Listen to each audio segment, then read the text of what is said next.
Hey guys, Matt Abdu here at Pig Bleecker Restaurant in New York City's iconic West Village, getting ready to show you how to break down a bone-in pork loin. So to get started, you're going to purchase your bone-in pork loin roast, which we have right here. And the first thing that we're going to do is flip it over to take off any remaining chine bones, those bones that run along the spine of the animal. And they generally run on the bottom half of the roast on this side, and you can feel them. You're going to feel these bone fragments that obviously you don't want to eat. So with a knife, we're just going to take a boning knife or any sort of nice, smaller, controllable knife that you have at your house and run it along the side, right by these bones, and you're just going to slice them right off. So once we have these chine bones removed on the bottom side, underneath here there's still a few more of these chine bones that I like to remove. I call them the knuckle bones just because they're like these little round knuckles that rest within the pork loin that we have to take out. And it's really easy to do. You're just going to take your knife, and again, you're finding these by really feeling them with your fingers. And you're just going to take your knife and very gently and delicately kind of scoop out this tiny little knuckle meat, doing your best to not go deep within the loin because we don't want to lose that delicious meat. All right, so now we have all those little chine bones removed, those little knuckle bones up here, the feathery chine bones on the bottom. Now what we have here is the bone-in clean pork loin roast.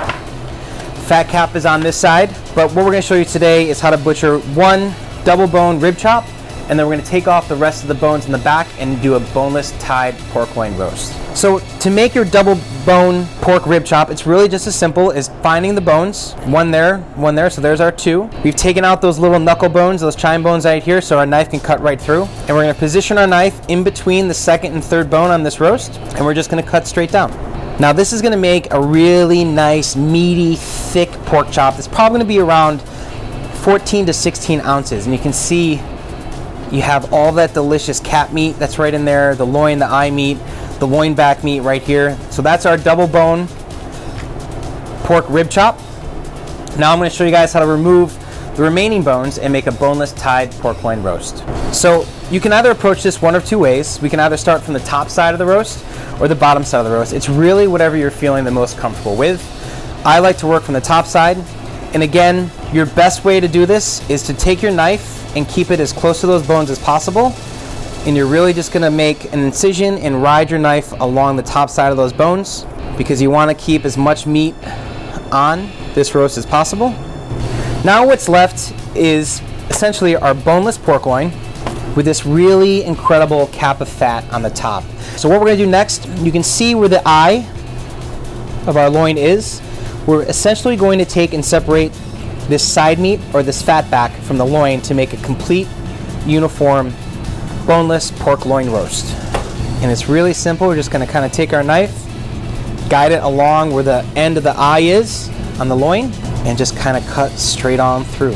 So now what we're left with is this beautiful boneless pork loin roast. So our next step, what we're going to do is we're going to take this roast, we're going to show you how to quickly tie it up, and then we're going to make a very simple Dijon and herb marinade, and we're going to roast it off in our oven. Now we're ready to make our simple but delicious marinade that's going to go onto our boneless pork roast or our bone-in pork chops. It's going to start with really some simple Dijon mustard. Now if you can't find or you don't have Dijon mustard, I also would swap spicy brown mustard for this, would be a great swap. Take that, put in our mixing bowl. This is 4 tablespoons worth of Dijon mustard. To that we're going to add 2 tablespoons of a pretty good extra virgin olive oil. So 3 tablespoons of kosher salt, 2 tablespoons of ground black pepper, and then 1 tablespoon each of fresh chopped thyme, fresh chopped parsley. This can either be Italian flat leaf or curly, both work great, and 1 tablespoon of fine chopped rosemary. So we're just going to take all these and very simply mix them all together.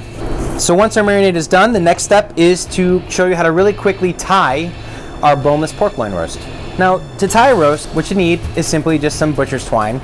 So we're going to take our butcher's twine and we're going to cut it into roughly 1-foot sections and just pull it up underneath the meat. And we're simply just going to make a real simple knot. I like to take and roll the string under twice. That way when I pull it tight, the string doesn't unravel. It's a quick little butcher's tip for you when you're tying your roast at home. I'm just going to make a second knot just to lock it in, secure it finally, and there you have it. Now, when you're tying a roast, you should be able to put 2 fingers underneath the string when you're tying it. If you can't, you've tied it too tight. And what's gonna happen if you tied your roast too tightly, when it cooks, it's gonna kind of plump and expand.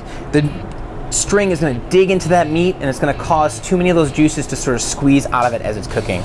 You just want it to be just loose enough, just tight enough to kind of hold its shape and keep it together. And here's our final tie. 1, 2, wrap around, lock it in, and anchor it down. So now we have our tied, cleaned, boneless pork loin roast, and we have our bone-in pork rib chop. So we're gonna take our Dijon herb rub, and don't be shy, we're just gonna take it and really generously slather it all over our pork loin roast and all over our boneless rib chop. Take it and just really slather it all the way around. Now it's time to roast it off. We're gonna preset our oven to 375 degrees. If you have convection, absolutely use convection. If you don't, no worries. It might just take an extra 10 to 15 minutes to cook. But either way, you're gonna end up with an incredibly delicious marinated Dijon pork roast. So the pork loin roast at this is probably gonna take anywhere between 35 and 40 minutes. Again, reaching to a temperature of 145 degrees. The bone-in pork chop might take a little bit less, probably around 30 to 35 minutes to cook. But the biggest tell is get yourself an Insta-Read thermometer. If you have one, incredible. If not, go out and get one. They're really affordable, really inexpensive.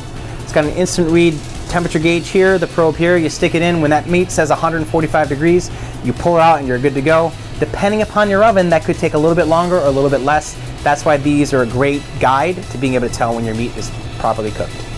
So we're gonna open up our oven. Again, preheated at 375 degrees.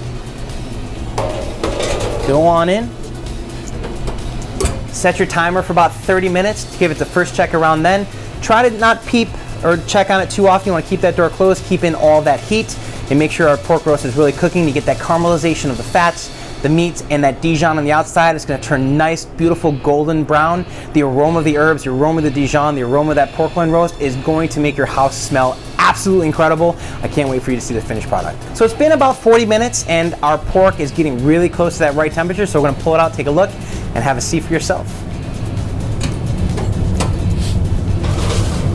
Oh yeah, gorgeous. You can see that meat, the Dijon, that gorgeous golden brown color, the aroma of all of those herbs within that roast marinade. Oh, this is making my kitchen smell incredible. I know it's gonna make yours smell even better at home. So get out there, cook some pork loin roast or bone-in pork rib chops for your friends, family, loved ones for the holidays or really any given day of the week.